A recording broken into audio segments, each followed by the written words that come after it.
세상에는 소위 명품이라고 하는 명작이라고 하는 물건들이 있습니다. 보통 명품이라고 불려지는 것들은 지금까지 있었던 많은 것들 가운데 이건 좀 특별하다. 또 앞으로도 이런 물건이 아마 없을 때 보통 명작이라고 이렇게 이야기를 하는 것들이 있습니다. 성도민 신앙 안에서도 많은 믿음의 사람들이 그런 믿음의 삶을 살았던 사람들이 있어요. 지금까지 많은 사람들이 있었지만 하나님 앞에 부름받아서 특별하게 하나님 앞에 쓰임받았던 믿음의 사람들, 그 사람들의 신앙을 우리는 명품의 신앙, 명작의 신앙이다라고 이렇게 부를 만한 사람들입니다. 대표적으로 믿음의 조상 아브라함은 하나님 앞에 택함을 받아서 이제 하나님께서 약속하신 약속의 땅으로 나아가 하나님의 뜻대로 믿음의 후손들을 남겼던 그런 믿음의 삶을 살았던 분이시고, 또 모세는 한낱 양치기에 불과했었지만 하나님 부르셨을 때 그 백성들을 40년 동안을 참 얼마나 속썩이고 또 문제 많았던 그런 백성들이었습니까? 그런데 그 백성들을 모세는 끝까지 포기하지 아니하고 약속의 땅 그 목전까지 인도해내는 그런 믿음의 삶을 살았던 참 명품의 신앙을 가지고 있었던 사람이었습니다. 다윗도 수많은 찬송을 남겨서 지금도 많은 사람들이 그 찬송 때문에 위로받고, 지금도 다윗의 찬송의 곡조를 붙여서 이렇게 많은 사람들에게 감동과 은혜를 주었던 사람이 바로 다윗이었습니다. 사울은 한때는 예수 그리스도를 박해하던 이런 사람이었었지만 돌이켜 회개하고 세상 곳곳에 어느 곳이든지 간에 달려가서 복음을 전했기 때문에 어쩌면 사도 바울이 세계 복음화에 가장 큰 일을 했었던 사람이 사도 바울이 아니었었는가. 오늘 이 자리에 있는 우리 영혼교회 성도님들도 각기 우리의 삶을 살아가면서 그저 평범한 모습으로만 살아감이 아니라 하나님께서 나를 부르시고 하나님께서 우리에게 이 자리에 앉게 하셨는데, 여러분이 거하고 있는, 여러분이 가지고 있는 삶을 통해서 하나님이 나를 보셨을 때 또 내가 있는 그 자리에서 하나님 정말로 값지게 귀하게 쓰임받을 수 있는 명품의 명작의 그 인생 신앙이 되어질 수 있는 그런 은혜가 이 자리에 있는 우리 성도님들에게 반드시 함께하기를 주님의 이름으로 축원드립니다. 성도님은 우리가 그런 삶을 살기 위해서는 그냥 갑자기 하나님 부르셔가지고 이걸 맡기는 것이 아니잖아요. 하나님 앞에 그 믿음의 조상들은, 믿음의 삶을 살았던 사람들은 각오와 마음에 다짐이 있었던 것을 보게 되어집니다. 사무엘을 낳았던 한나, 그냥 사무엘을 낳았던 게 아니라 하나님, 내가 자녀를 낳을 수 없는데 하나님 나에게 자녀를 더하여 주옵소서. 하나님 앞에 그 성전에 올라가서 마치 하나님 앞에 힘을 다해서 마음을 다해서 기도하고 또 기도했을 때 하나님은 한나에게 사무엘을 더하여 주셨던 것을 봅니다. 마음에 각오가 있었던 거예요. 또 그 각오한 대로 살아가는 그런 은혜가 있었던 것입니다. 예수님께서 골고다 언덕에서 십자가에 못 박혀 죽으실 때에도 그냥 죽으신 것이 아니라 제자들을 모아서 훈련시키며 마지막 최후의 만찬의 자리에서는 제자들에게 이 포도주를 마시라, 이것은 나의 피요, 이 떡을 먹으라, 이것은 나의 몸이다 라고 이렇게 말씀하실 때 예수님의 그 마음이 어떤 마음, 어떤 각오였을까라고 하는 것을 우리는 짐작할 수 있습니다. 제자들의 발을 씻어주시면서 나는 세상에 섬김을 받으려 온 것이 아니고 나는 섬기려고 이 땅에 왔노라 라고 이렇게 말씀하셨던 예수님이 십자가에 못 박히신 그 역사가 얼마나 큰 사랑과 얼마나 큰 섬김의 마음을 가지고 행하셨는가라고 하는 것을 바로 알 수가 있습니다. 예수님이 3명의 제자들을 데리고 겟세마네 동산에 올라가셨을 때 너는 여기서 나와 함께 잠시 동안이라도 깨어 있으라. 내가 고민하여 죽게 되어졌다. 그날 밤에 예수님의 그 기도는 십자가에 못 박혀 죽으시기 위한 준비에, 각오에, 다짐하는 그런 시간이 되어졌던 것입니다. 그렇게 믿음의 조상들이 또 예수님께서 이 땅에 오셔서 그런 삶을 살아가기 위해서는 각오하고 다짐하고 또 그 뜻대로 살아가는 수고와 모습이 있었던 것처럼 성도 여러분, 우리도 하나님 앞에 믿음으로 살아갈 때 각오하셔야 됩니다. 마음에 다짐이 있어야 돼요. 또 내가 각오한 것대로 살아가기 위해서, 내가 마음에 다짐한 것대로 살아가기 위해서 말씀을 듣는데, 각오하는데, 다짐하는데 내가 작은 일도 행하지 못하고 있다라고 한다면 절대로 좋은 신앙, 하나님 앞에 귀한 신앙으로 설 수가 없습니다. 아무리 작은 일이라 할지라도 내가 각오하고 다짐해서 그 일을 능히 감당해 나갈 때 여러분의 신앙이 하나님 앞에 존귀함을 받을 수 있습니다. 여러분이 작은 일이라 할지라도 각오한 대로 말씀 들은 대로 순종할 수 있는, 그래서 하나님의 그 은혜가 여러분들 가운데 임하고 그 임함으로 말미암아 하나님의 큰 역사들을 감당해 나가는 우리 영혼교회 모든 지체, 우리 모든 성도님들, 하나님의 은혜와 복을 누리는 우리 모든 영혼들 될 수 있기를 주님의 이름으로 축원드립니다.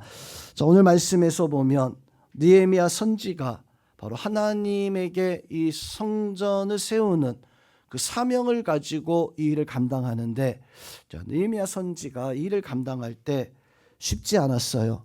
또 이 일을 감당할 때 주변에 있는 사람들이 도와주는 사람이 있었는가? 성경을 살펴보니까 도와주는 사람도 사실 없었습니다. 모든 사람들이 반대하고 심지어 백성들까지도 야, 이거 할 수 있을까? 낭망에 있었던 이런 모습을 가지고 있었을 때 느헤미야가 그 백성들에게 하나님을 바라볼 수 있도록 하나님 앞에 믿음을 세우고 신앙을 세우고 각기 삶 속에서 세울 것들을 찾게 하고 그리고 결국 하나님의 성전까지도 세우게 되어지는 역사가 있었는데, 오늘 이 자리에 있는 성도 여러분, 우리가 그냥 신앙생활하면 안 되잖아요.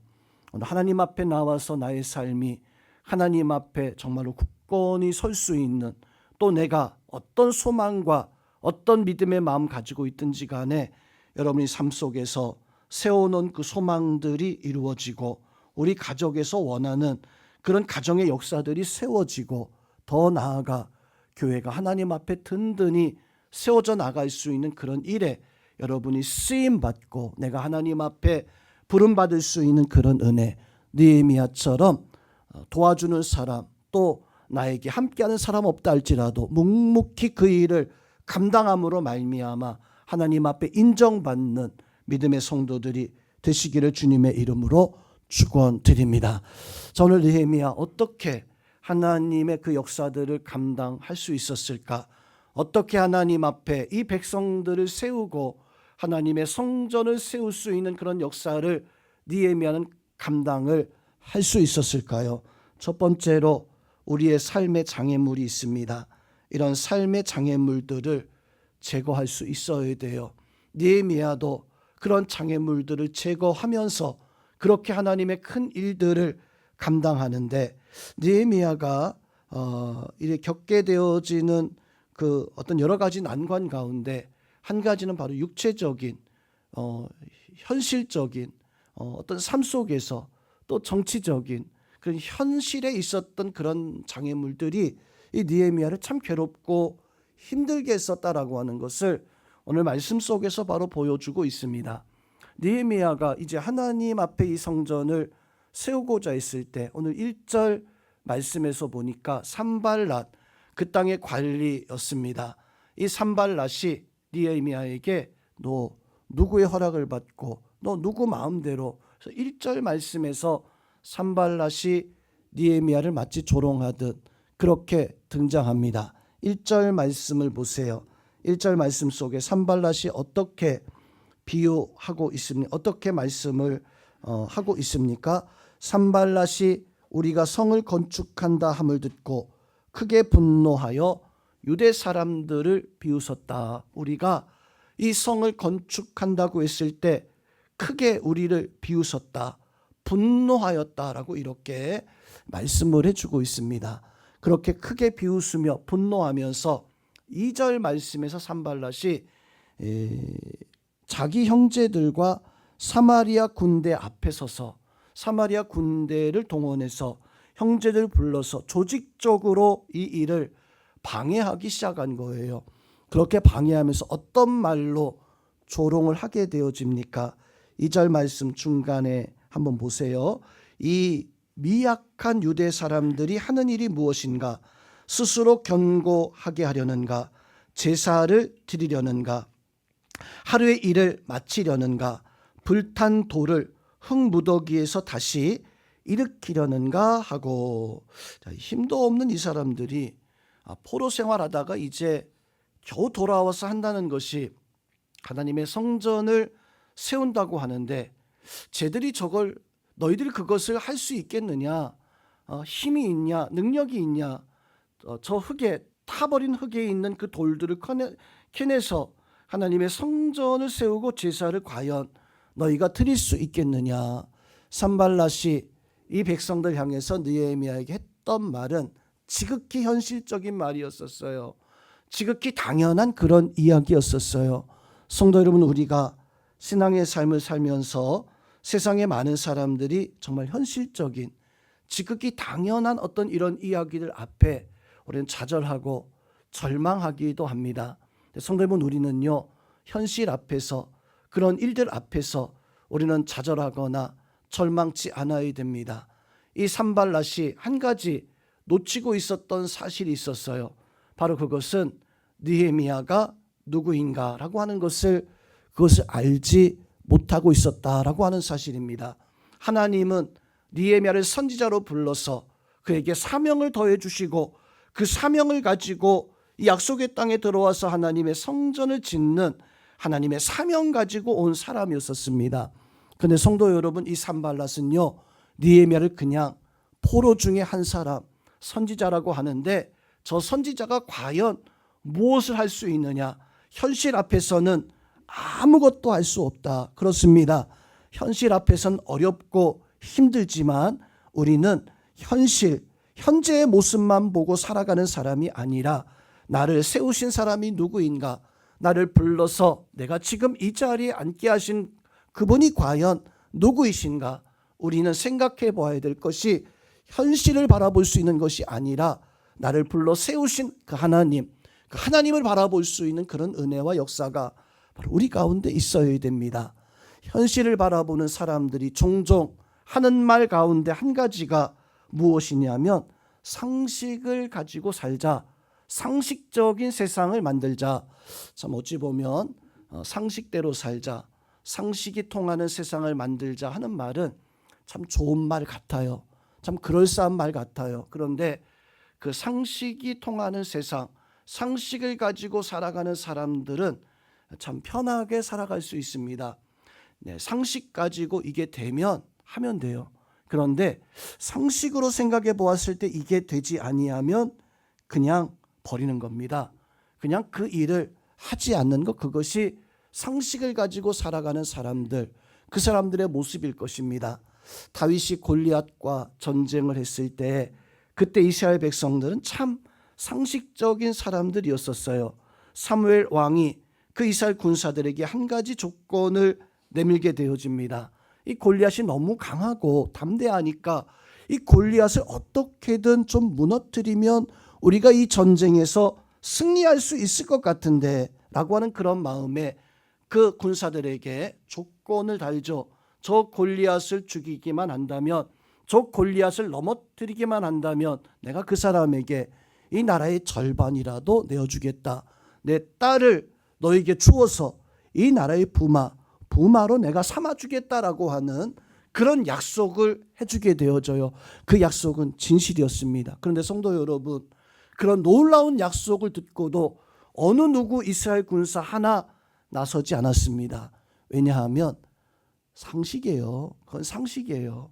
골리앗과 나가서 전쟁에서 죽으면 나라가 절반이 내 것이 되든 내가 왕의 사위가 되든 아무 소용없는데, 죽으면 아무 소용없는데, 상식으로 생각해봐라. 그게 되겠냐?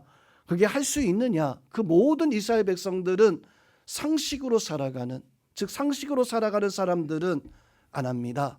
어려운 것을 안 하고요, 힘든 것을 하지 아니하고요, 내가 할 수 있는, 내가 능히 이득이 될 만한 그런 일들만 가지고 살아가는 사람들이 바로 상식을 가지고 살아가는 사람들입니다. 이스라엘 백성들이 출애굽할 때 하나님께서 그 백성들에게 명령하기를, 너희는 저 애굽에 있는 사람들이 뭐 금덩어리를 가지고 있든 보석을 가지고 있든 너희가 가져가고 싶으면 다 가져갈 수 있다. 하나님 그렇게 말씀하셨어요. 이스라엘 백성들이 처음에는 이거 정말일까?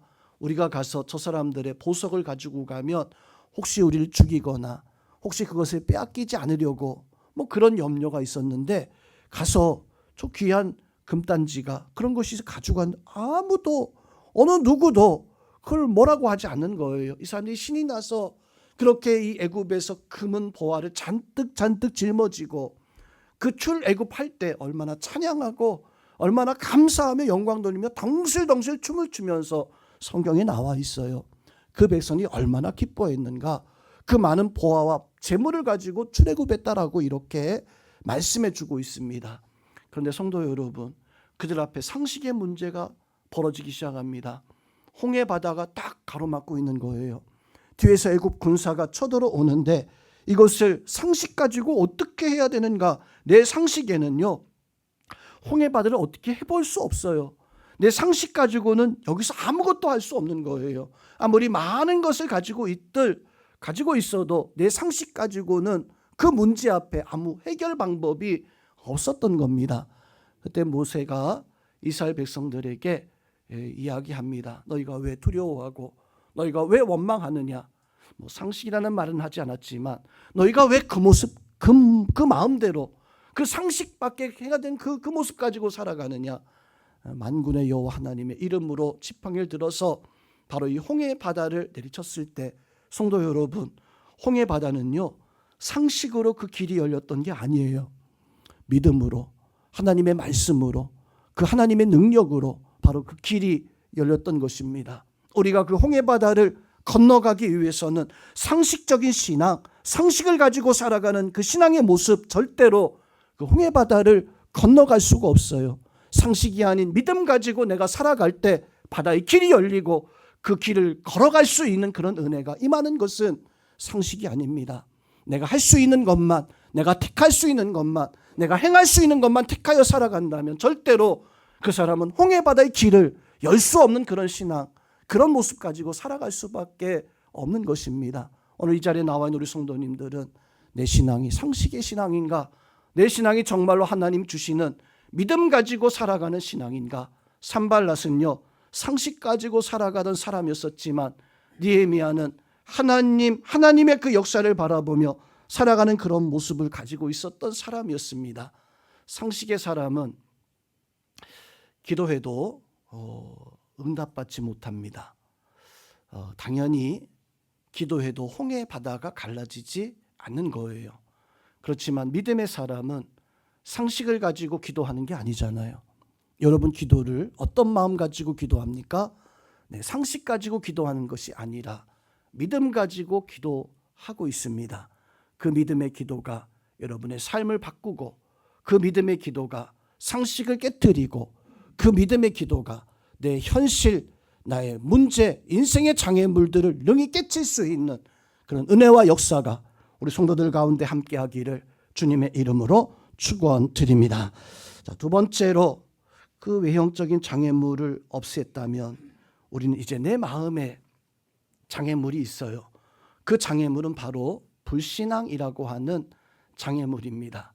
이 불신앙을 깨칠 수 있는, 불신앙을 그것을 제거할 수 있는, 기도하다 보면 우리 마음에 찾아오는 것 가운데 한 가지가 의심이죠. 그래서 그 의심을 우리는 떨쳐버리려고 애를 씁니다. 문제는 이 의심을 완전히 떨쳐버려야 되는데 그만 내 마음 한 구석에 이렇게 놔두고 혹시나 기도하고 있는 것은 아닌가 내가 그 의심을 다 버려버리고 확실히 하나님 믿고 살아갈 수 있는 그런 은혜를 가지고 있어야 되는데, 혹시나 내가 그 의심을 내가 혹 마음구석에 간직하고 있는 것은 아닌가. 산발랏이 그렇게 느헤미야를 공격할 때 느헤미야는 백성들에게 오직 하나님 믿고 하나님을 의지하고 달려가자라고 이렇게 요청하지만요, 어느 4장 10절의 말씀을 보면 당시 백성들의 모습을 볼 수가 있습니다. 그 백성들이 어떤 마음을 가지고 있었는가. 4장 10절 말씀을 우리 같이 한번 합독하겠습니다. 유다 사람들은 이르기를 흙 무더기가 아직도 많거늘 짐을 나르는 자의 힘이 다 빠졌으니 우리가 성을 건축하지 못하리라 하고. 자, 이 백성들이요, 산발랏이 조직적으로 사마리아 군사를 이끌고 와서 방해하게 되어지니까 그만 그 방해하는 군사들이 줄을 서서 포위하고 이렇게 공격해올 태세를 가지고 있다 보니까 이 백성들이요, 마음에 두려움이 생긴 거예요. 걱정이 생긴 거예요. 그래서 오늘 10절에서 말씀하기를 흙 무더기가 아직도 많이 남았는데 짐을 나르는 사람들의 힘이 다 빠졌다. 자, 여기서 힘이 다 빠졌다라고 하는 말씀의 의미가 뭘까요? 이거는 실제적으로 힘이 없다는 게 아니라 두려워졌다는 거예요. 용기가 나지 않는 거예요. 이 일을 감당해야 되는데 감당하지 못하는 거예요. 왜 그럴까요? 마음의 걱정과 마음의 불안과 불신앙과 이 일을 내가 할 수 있을까라고 하는 하나님의 선지자 느헤미야가 와서 이 일을 시작하긴 했는데, 야, 이거 참 문제 앞에 어떤 일들 앞에 이 불신앙이 그만 이게 나와서 그만 이 일을 감당하지 못하고 있었던 이런 모습을 가지고 있었던 것입니다. 한 사람 한 사람의 이런 염려, 불신앙, 마음의 장애물이요, 결국에는 공동체를, 결국에는 가정을, 결국에는 나 자신을 완전히 넘어뜨린다라고 하는 사실을 우리는 기억해야 됩니다. 성경에서는 그런 일들이 참 비일비재했었어요. 한 사람이 믿음으로 섰을 때 그 믿음으로 섰던 그 사람을 통해서 많은 어떤 놀라운 역사도 있었지만, 한 사람이 믿음으로 서지 못할 때 그 사람으로 말미암아 많은 사람들이 무너지고 낭망하는 이런 모습들이, 출애굽한 백성들이 1년 동안을 고생해서 약속의 땅 앞에까지 당도했습니다. 가데스 바네아에서 이제 모세는 12명의 정탐꾼을 보내서 정탐하고 돌아와서 보고하는데, 그 땅은 정말로 하나님께서 우리에게 약속하신 대로 젖과 꿀이 흐르는 땅입니다. 여기 가져온 과일들을 보니까 이렇게 이렇게 아름다운 그 과일이 없을 정도로 그 과일의 증거까지도 가지고 왔었어요. 그런데 이 정탐꾼들이 고백을 하기를, 그런데 그 땅은 이런 젖과 꿀이 흐르고 과일만 풍성한 게 아니라 그 땅에 살아가는 사람들은 거인입니다. 거민입니다.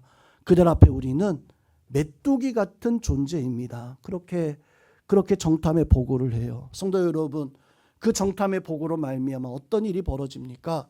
1년 동안 그 백성들이 광야에서 여기까지 오는 동안 얼마나 많은 어려움과 문제와 사건이 있었습니까? 바다를 건너야 됐었고, 광야에서 물이 떨어지기도 하고, 먹을 양식이 없어서 전쟁하기도 하고, 또 여러 가지 독사와 전갈과 많은 문제 속에 얼마나 많은 어려움이 있었어요. 1년 만에 드디어 약속의 땅 눈앞에까지 와서 이제는 들어가기만 하면 되는데, 하나님의 약속이 눈앞에 있는데, 문제는 그 백성들을 절망감에 빠진 거예요.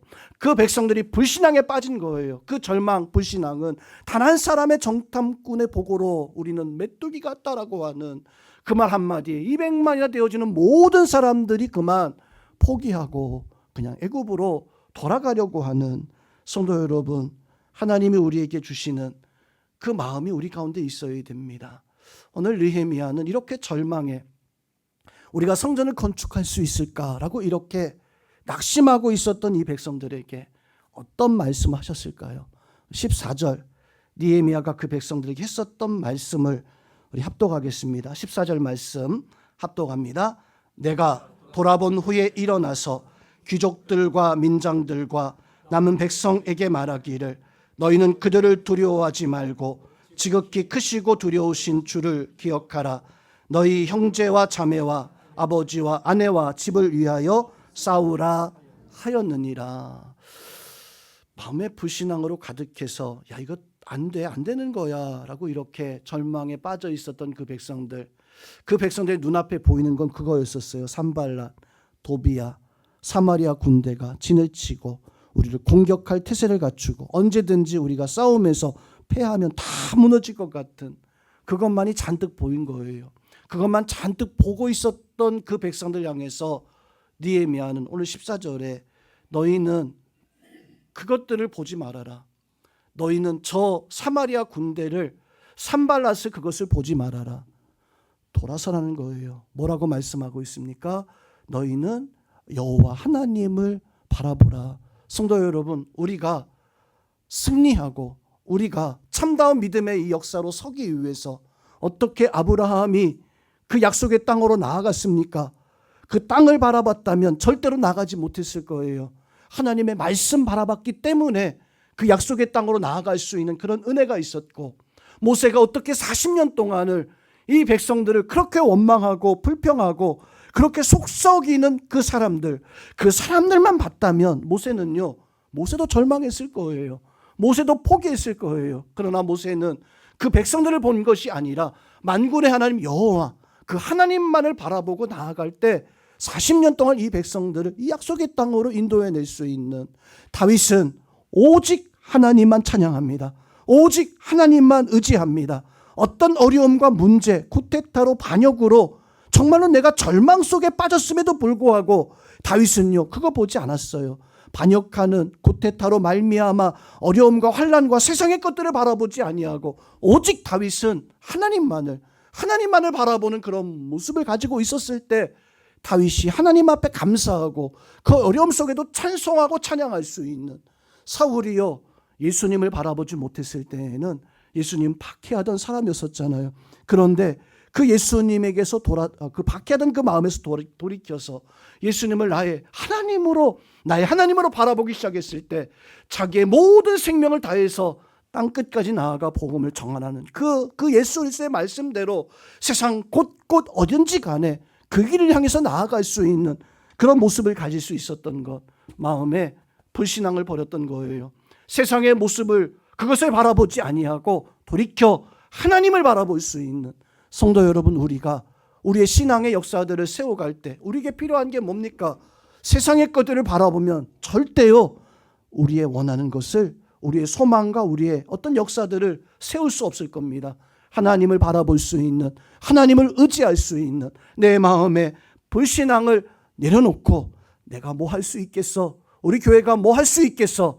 우리의 힘으로 별 수 없잖아 라고 이렇게 생각하는 것이 아니라 나의 마음의 모든 불신앙을 내려놓고 이제 하나님을 바라볼 수 있는, 느헤미야와 그 군사들은 사마리아 군대가 에워싸고 있음에도 불구하고 하나님 앞에 이제 하나님을 바라보고 그 성전을 향해서 나아가는 그런 모습을 가지고 있었던 것을 보게 되어집니다.